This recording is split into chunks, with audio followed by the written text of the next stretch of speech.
Buzz. Bites. And yo, I'm playing that again. Just saying.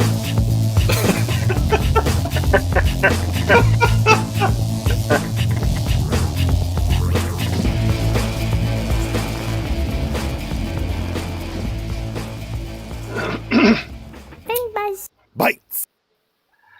And hello, what is up, all you vandals, all you party people in the place to be, and whatever else might be looking in the darkness. This is a test episode of Buzz Bites where we are going to do a film review. We are talking about Willy's Wonderland, as you saw in this very beautiful intro that our boy Joey made. Joe makes all the intros for every episode, but this one, oh my God. You know, like I'm doing chef's kisses over here, man. Mwah, man. Just you outdid yourself. This thing is Thank beautiful. you. Beautiful stuff, Joey. Yeah. Hey, I just go steal shit off the internet and just paste it all together in my on my phone, and voila. That's what they call being a YouTuber. So you're good at it. What's up, Hey, Chad? What's up, Chad, man? Always welcome, brother. It's the Chad. It ain't Pink Buzz if Chad ain't here. That's all I gotta say.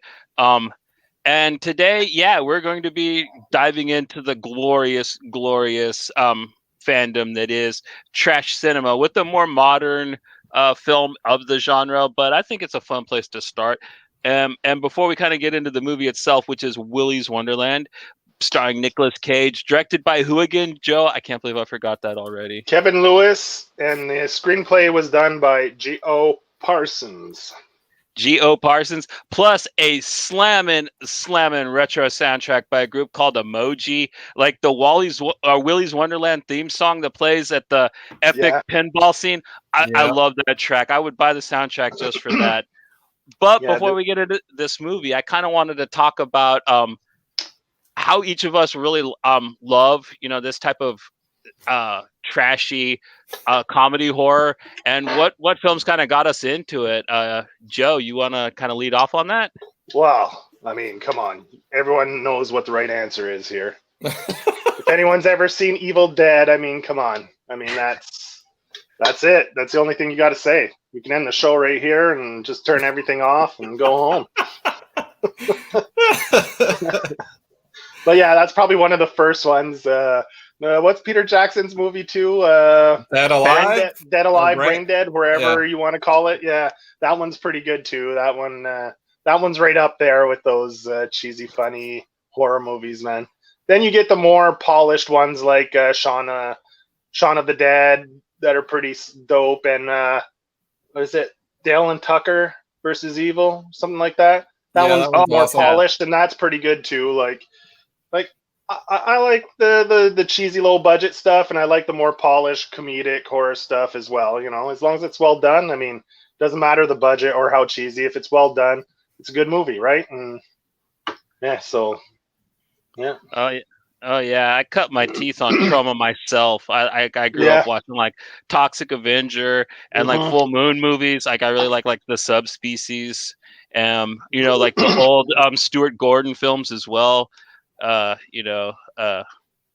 Reanimator, of course, is a trash cinema classic. Castle Freak, all those are just magnificent.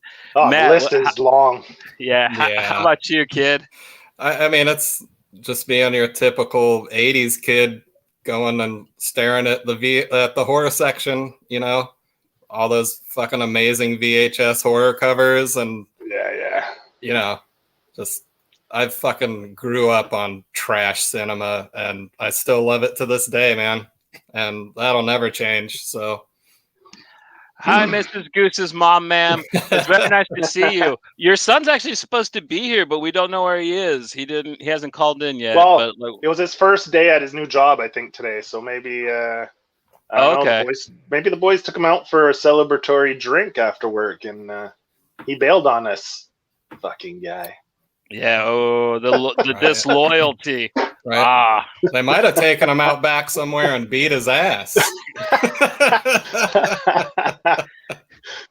Love you, Goosey. Love you, Goose. But your church jokes, I don't think they'll land with everybody, brother. That's all I'm saying. Yeah. Maybe not, eh? You just almost made fucking coffee come out my nose, you motherfucker.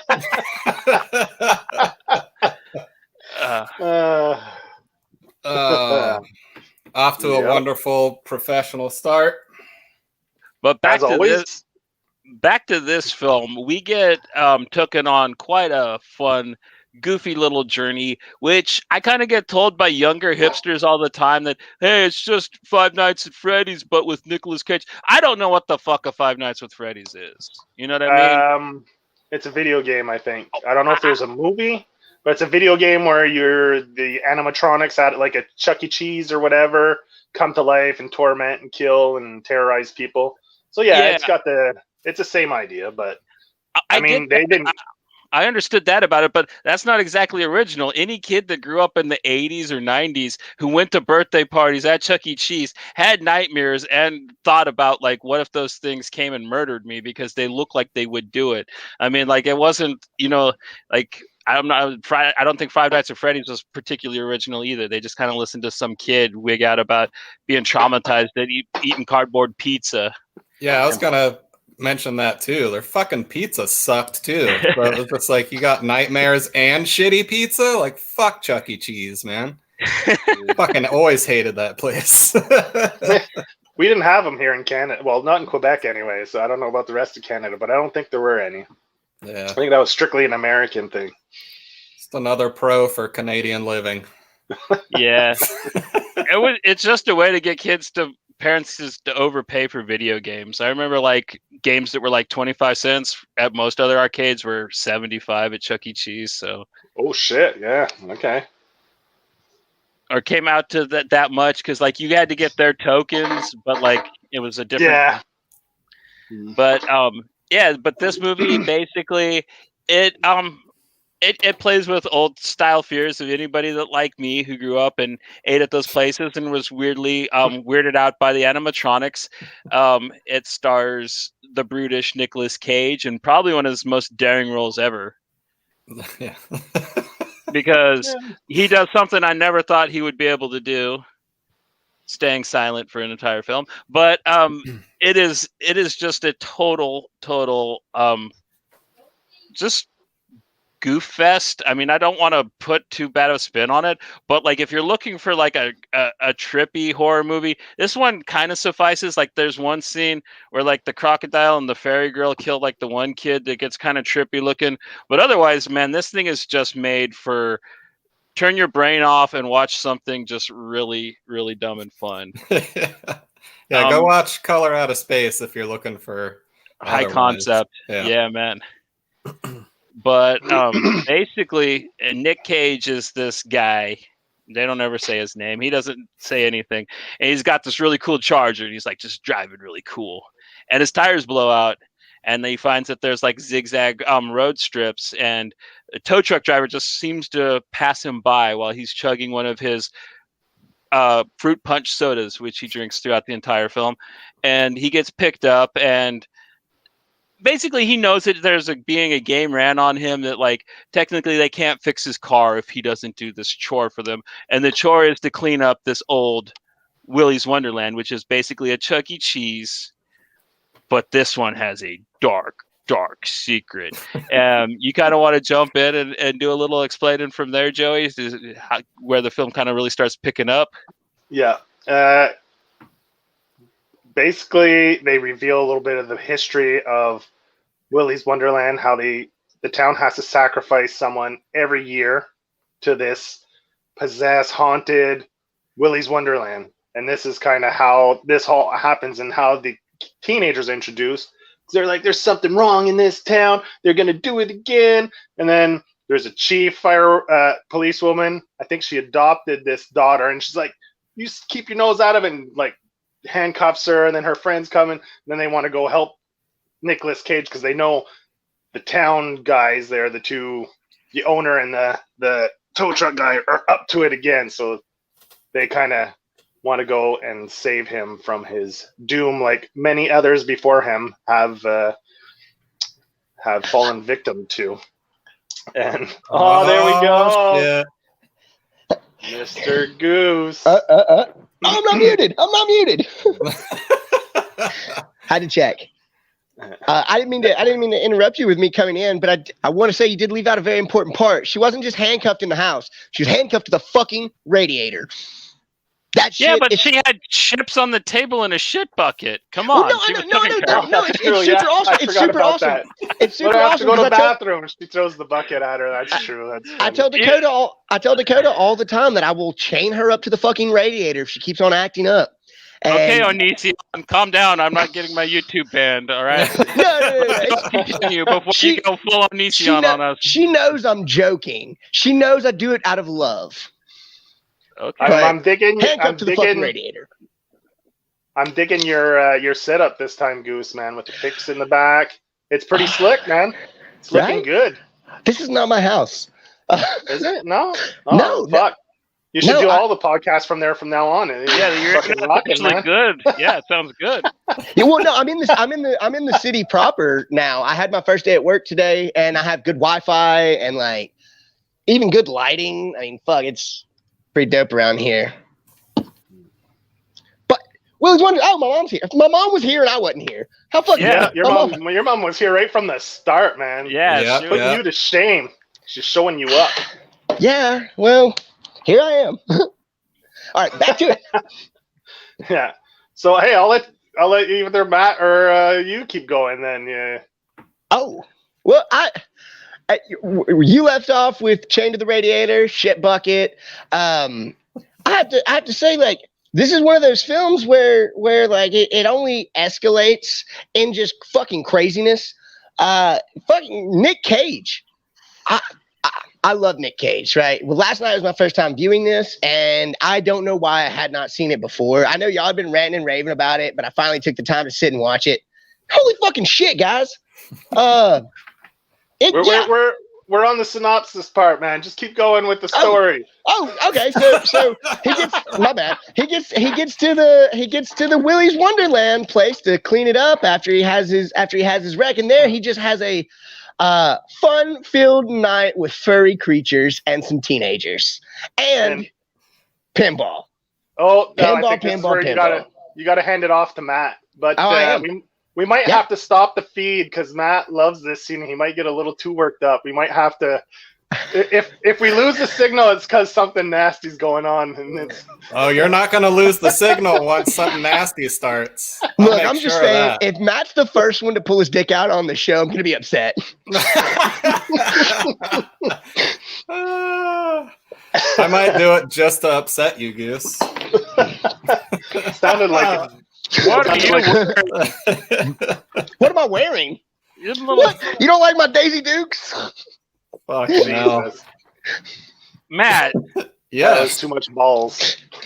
Talk about Nicolas Cage fucking a pinball machine before Goose does something else. Yeah, man. Probably the greatest achievement in film history is Nick Cage getting his fucking rocks off to a pinball machine with that fucking amazing theme song and the fucking dance moves. Man, I think the whole budget went to the choreographer of that dance scene because, man, you can't dance and fuck better than that. Like that, I mean, that can end the episode. We can turn it off right now.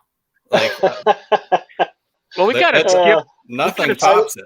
We kind of skipped a few things I'd like to broach. The first two fights are really good. Like the first one, he's not even there 5 minutes, and he's like sweeping, and the ostrich comes up to him, and he's got this broom, and he just kind of like bumps it, and like bumps it again, and then like it tells him it's going to eat his soul or something. Very reminiscent of the big bird creature thing from Evil Dead 2, and he has like this broom bow staff fight with it, which was incredible.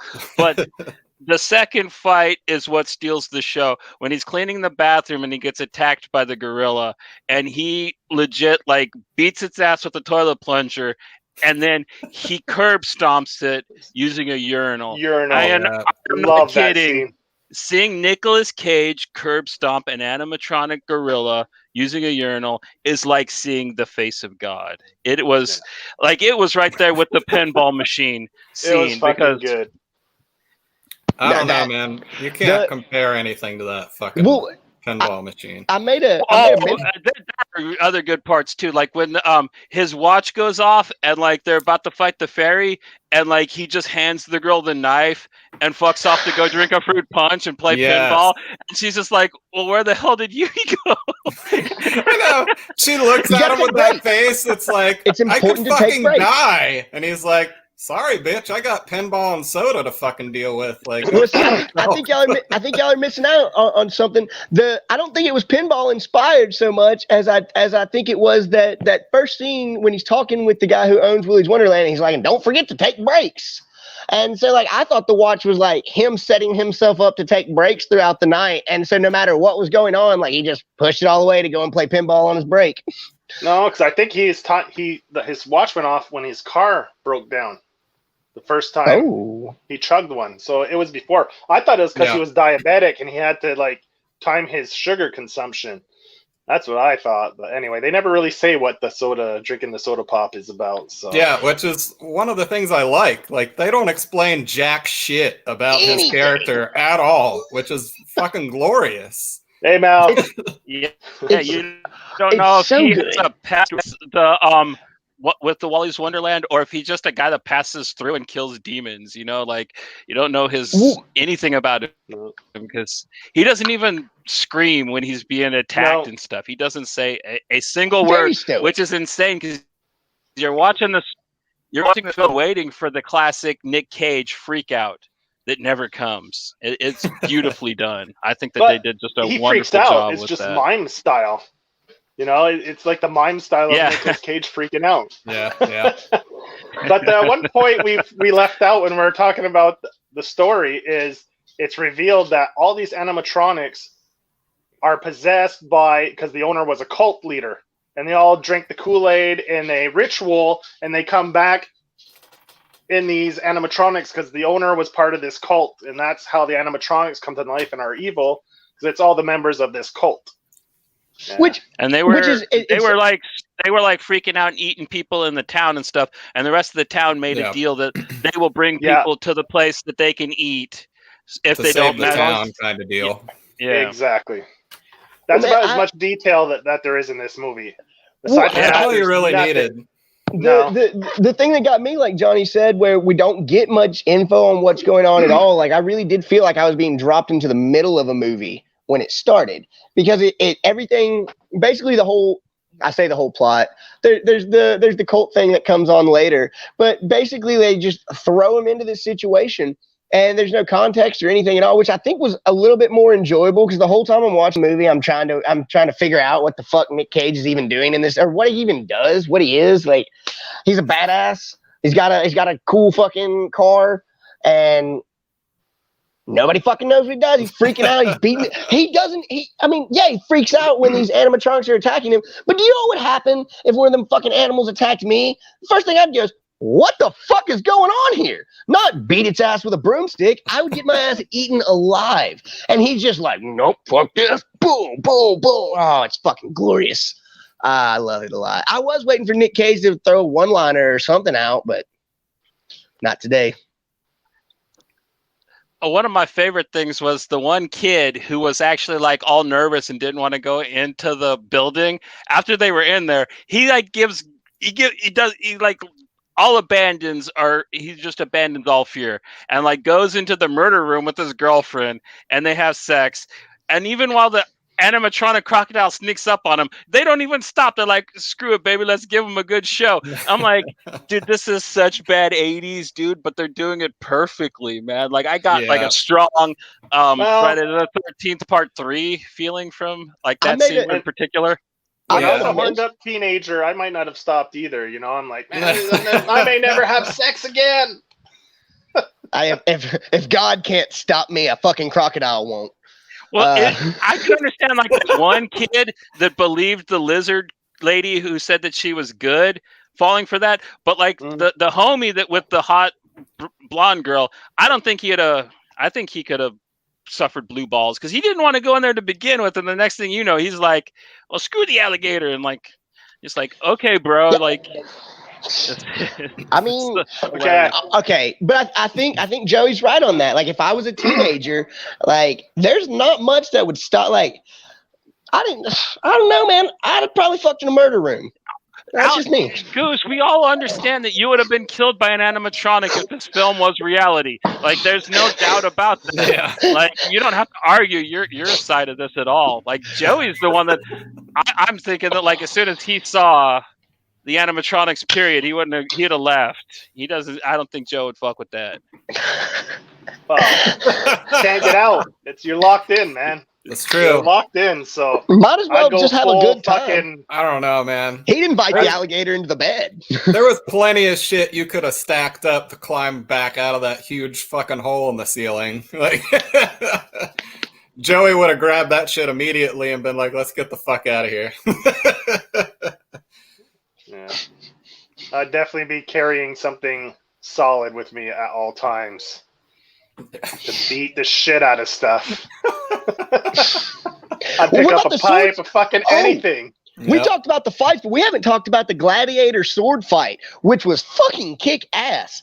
Like, I just assumed that the sword was going to be made out of like plastic, but when fucking, what's his name? He shoves the sword through old boy, and then I'm just, it's fucking, I love it.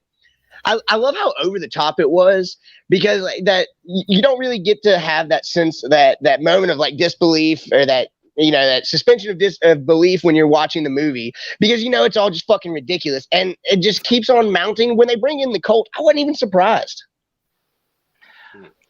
When they brought in the Colt, I was like, finally, like, there is a little something to make sense. I mean, but at the same time, like, I'm glad that they kept it as vague as they did. I think that that's a problem that a lot of horror movies have, is that they try to over-explain everything all the time.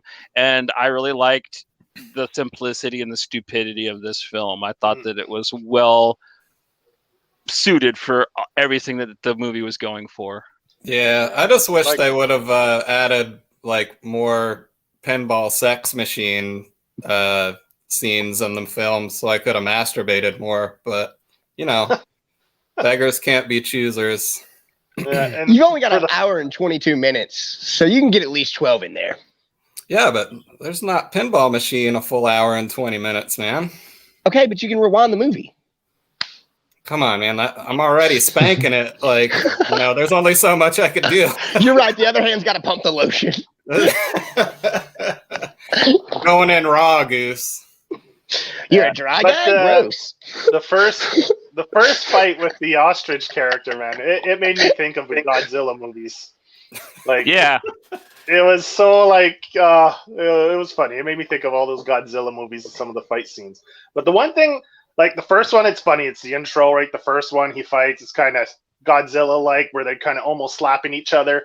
And then you get the epic gorilla fucking urinal curb stomp.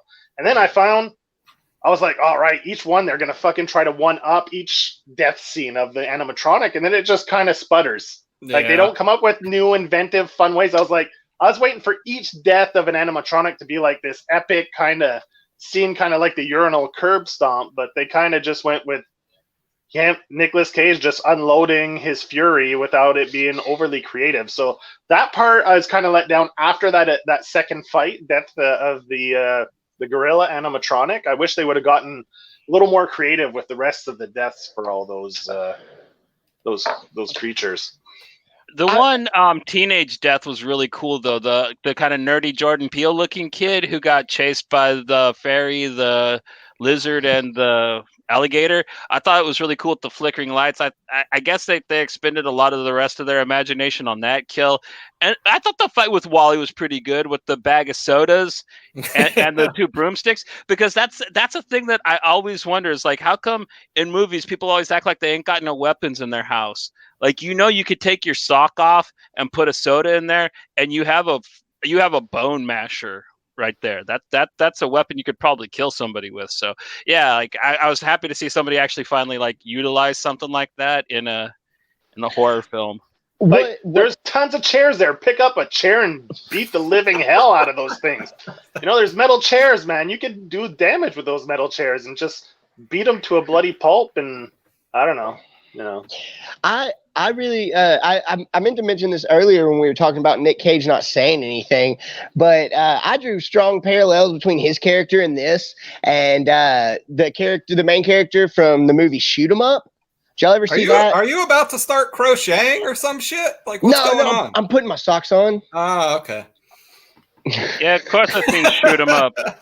Right, and if I'm not mistaken, the protagonist in that was silent the entire movie, right? And just a kick-ass motherfucker. He talks a couple times. Okay. Yeah, him and Paul Giamatti have a couple back and forths at the end. Okay, but pretty close. Well, and that's what I was thinking was like the character, Nick Cage's character reminded me a lot of Clive Owen's character in Shoot 'Em Up. Yeah, I can see the similarities. I'd like to see that crossover. Talk about two goofy ass, awesome movies that would probably make a pretty cool crossover, man. I mean, we don't know anything about Nick Cage's character. This very well could be the same character from Shoot 'Em Up. Or he could be the same character from Drive Angry. That's what I was thinking. He kind of really reminded me. But like in Drive Angry, he talked quite a bit, but he was more quiet in that than most of his other films. Just not even one fucking Wicker Man freak out the whole time. Dubbies! I love it. At least he didn't bring up Left Behind. That's the only black mark in Nicolas Cage's book, in my opinion. Like even The Sorcerer's Apprentice is a fucking rad ass movie for me, man. Like, and I bet like the hand jobs from Kirk Cameron were dope from that. He was in a different version of it.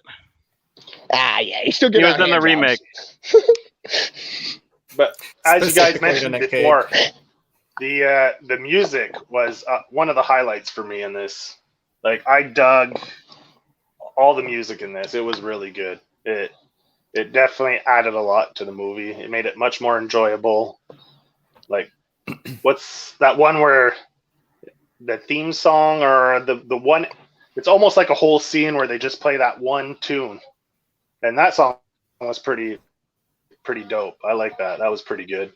What the head, shoulders, knees and toes, knees and toes. I think those I agree with you on that because like the children's songs playing as all this shit is going down, like really added an extra level of creepiness to it. And not that the movie was scary at all, but if there was one like scary thing, it would be people getting fucked up while like kids are singing like nursery rhymes in the background. It's really awesome. Yeah. I liked how when he was singing it, like he changed the number from 6 to 5, like 6 little chickens and shit. And then the sword just goes through his fucking stomach. That was pretty sick. I'd actually like to hear Rancid sing that song. When I was watching it the afternoon before the show, I was just like, dude, Rancid could do a badass version of this song. Sick dead chicken at the end of the line, at the end of the line. Yeah, man. It'd be fucking awesome. But I agree with Joe, man. This group Emoji, they're really rocking. I'm really liking that there's these kind of groups like that coming out doing film scores. Like there's another one called Senora Caverns. They did the scoring for the movie Beyond the Black Rainbow, which is probably one of the greatest film scores that's ever been composed, in my opinion. But also like this very atmospheric, very esoteric. Bet you they know each other. They probably tour together or... all that Tangerine Dream type stuff really works for me, man. Love that era of 70s movies where they had the really, really good pop-in synth soundtracks. You don't get that anymore with all that Kurt Zimmer shit that everybody's into in Hollywood. I say Zimmer. Let Goblin do every fucking soundtrack.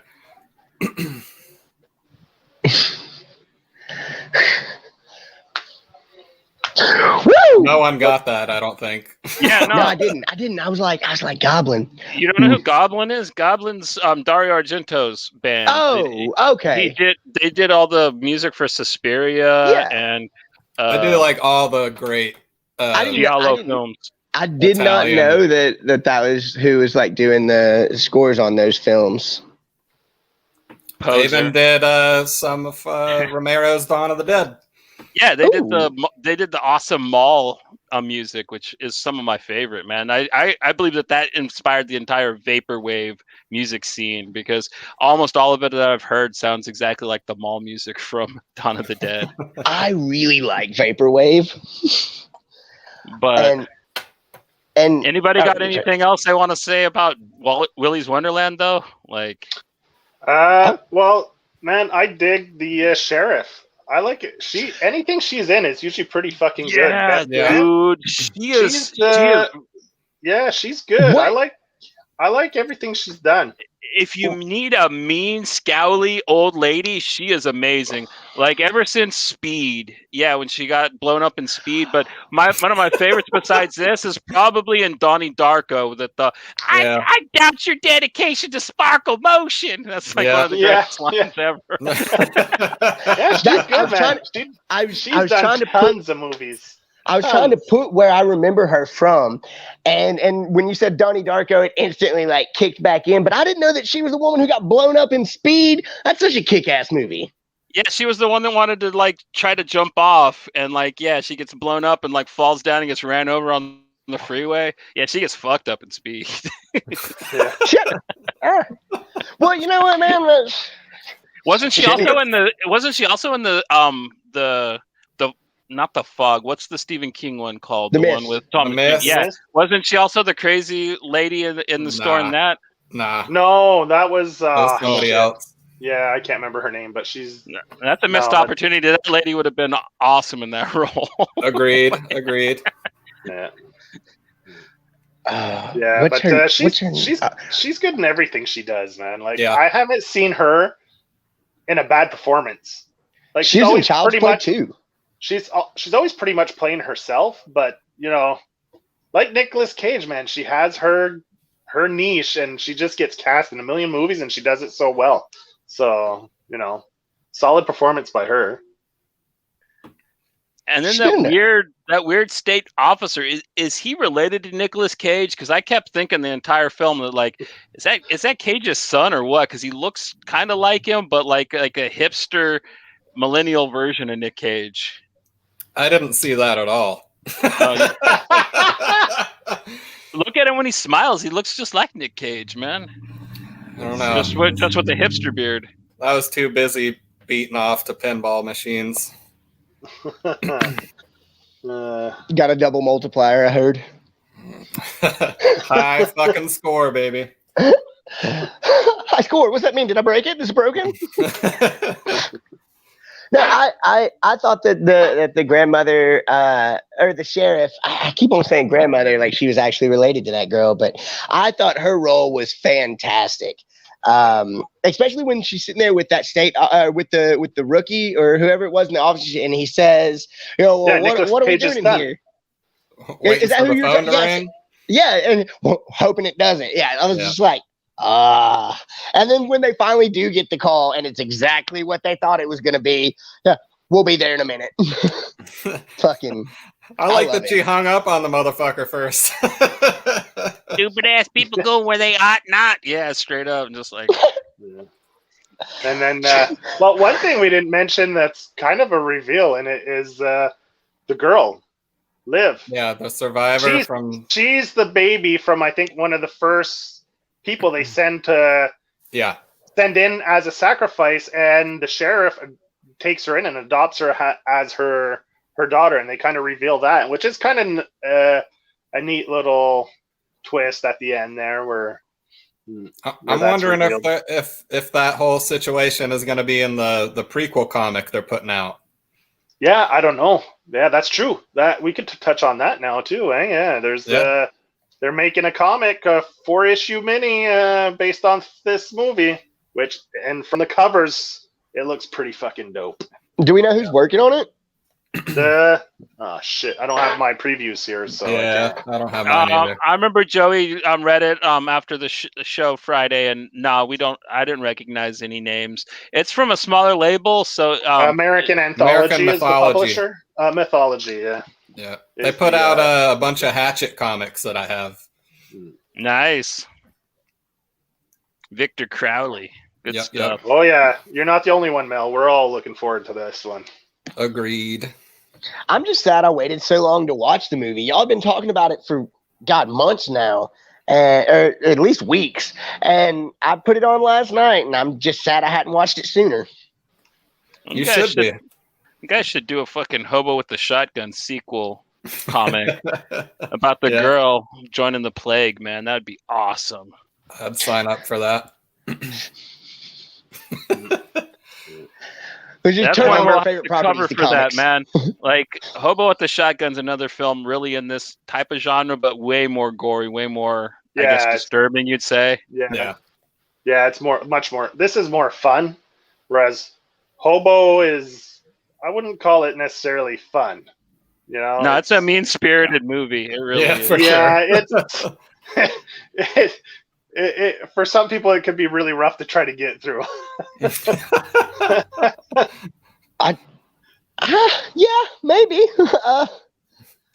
Yeah, it's rough, man. There's no like lighthearted, funny stuff about it. I mean, no, everything is brutal. It's a brutal fucking movie.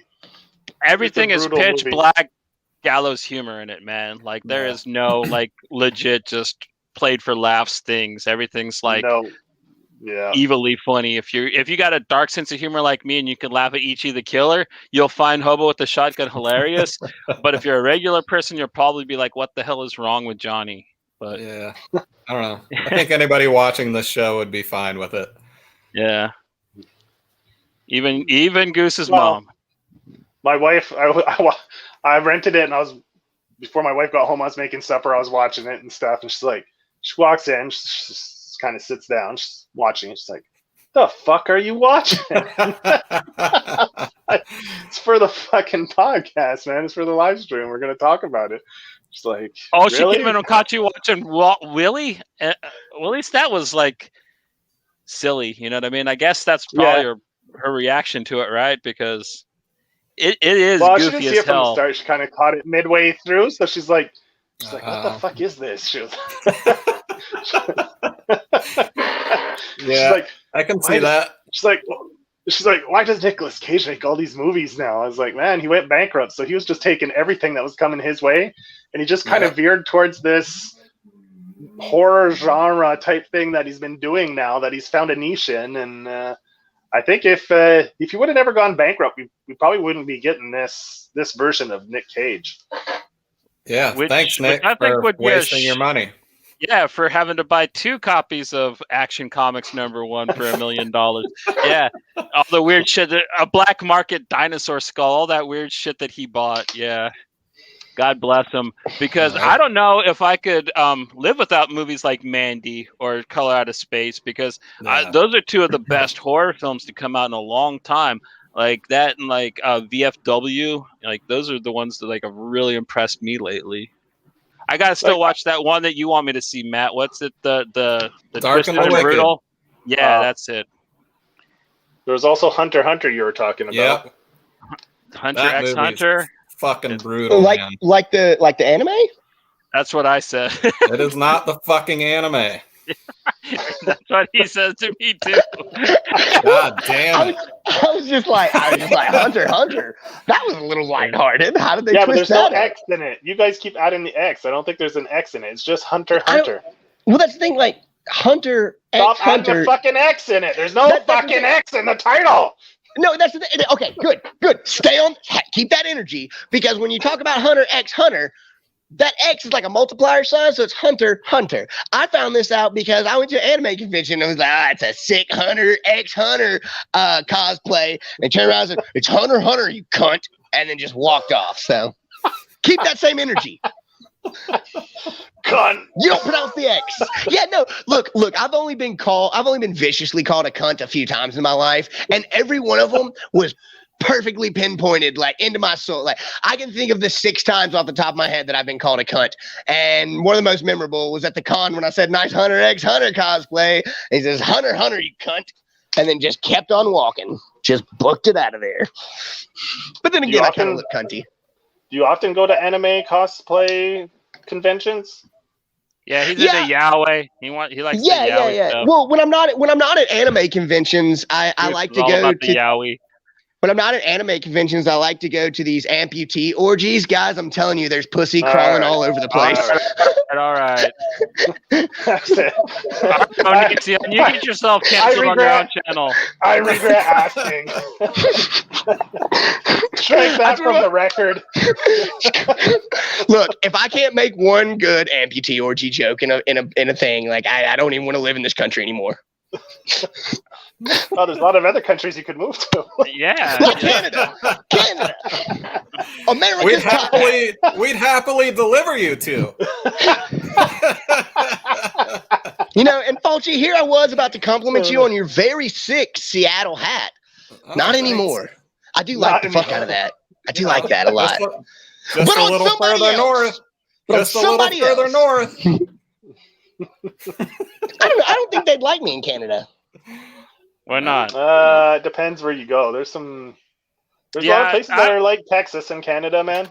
Yeah, Well, Halifax. okay. Move to Halifax, Look, Nova Scotia. You'll love it there. When people give your stereotypical American, or even more in depth, your stereotypical Texan, and like they list off all the things that Okay, let's get back to talking about movies, man. I don't want to talk about stereotypical Texans on this fucking show. This is not. It's me.